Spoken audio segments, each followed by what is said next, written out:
National Poetry Month runs for the month of April, but at the local scene, we're never done celebrating poetry. In our next piece, we welcome the return of Bill Alberti, who has some original poems and some kind words to share with you. Hello, my name is Bill Alberti, and this is April National Poetry Month, and I have a couple of poems for you.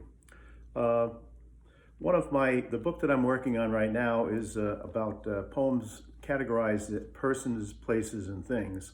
So I'd like to read a couple of poems that are the person poems to you. This is called Henri. He could not run with scissors, now wheelchair bound, but he would snip and carve as surgeons had sliced him. Unable to paint, his talented spirit would not be denied. He self-resigned to a new medium, cutouts. He rendered artworks in radical, flat, semi-abstraction, like his exuberant dancing Icarus. A collage in blue, gold, black, white, and red. With undying optimism and bliss, he wielded the sharp blades of his newfound instrument of creation, joyfully sculpting color. Of course, that's about the famous artist Henri Matisse, who was always a very happy man. This is called Hermit, not really. At party socials, Henry David belted out sea chanties. He treasured immersion in nature. To decorate his family home, he foraged for flowers. He abhorred corporal punishment. On field trips with students, he picked berries and boated.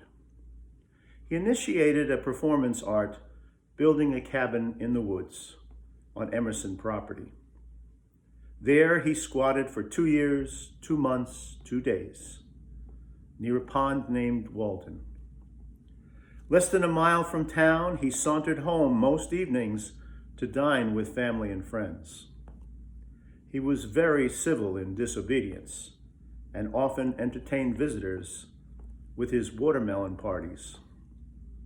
By his experiment, he transformed himself into a thorough celebrity.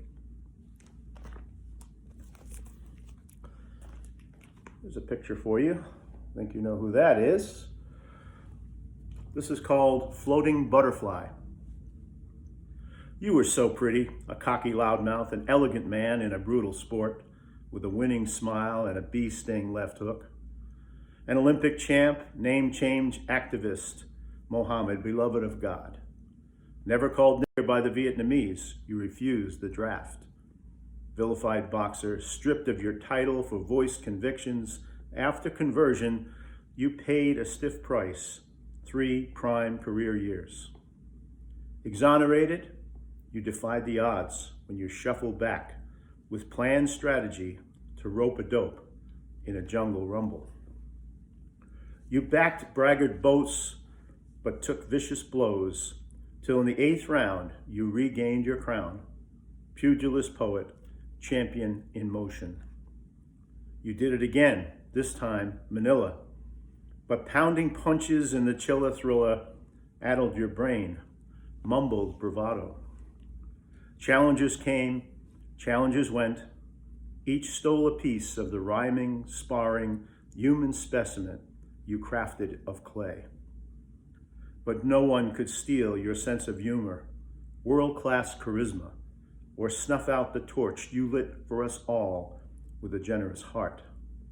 Your legacy lives in the self-promoted but truly proven proclamation, I am the greatest. And that's what the poem looks like. And one last poem for you. In New York City, I was born in Brooklyn, and in New York City, there is a celebrity who is known as the Naked Cowboy. And there's a picture of him. This is another picture of him here. And this guy performs in New York City. And he's not exactly naked, but pretty close. Naked Cowboy. Desperado, why don't you come to your senses? Glenn Frey and Don Henley from the Eagles. Bob Bork the buff Broadway busker moseys along 7th Avenue's pedestrian pathway between 44th and 45th, corralled by city slickers and out-of-town tourists.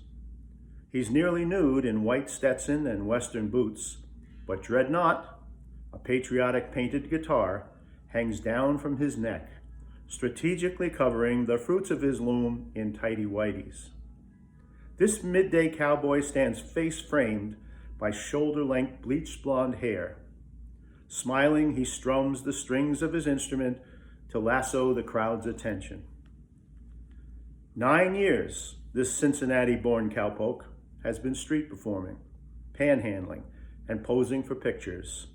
Pocketless, he tucks tips into his boots. Every day, all kinds of weather, this midtown minstrel Adonis makes music and money, amusing himself and the masses. But I can't smirk or laugh at this dude, because this trademarked New York City fixture, beloved of the lassies and ladies, earns $150,000 a year. Giddy up, buckaroo. Now where did I put my guitar? Well, I hope you enjoyed some of the poems and enjoy National Poetry Month. Again, Bill Alberti. God bless you. Take care. Thank you so much, Bill, and thank you for staying with us for this episode of Local Matters.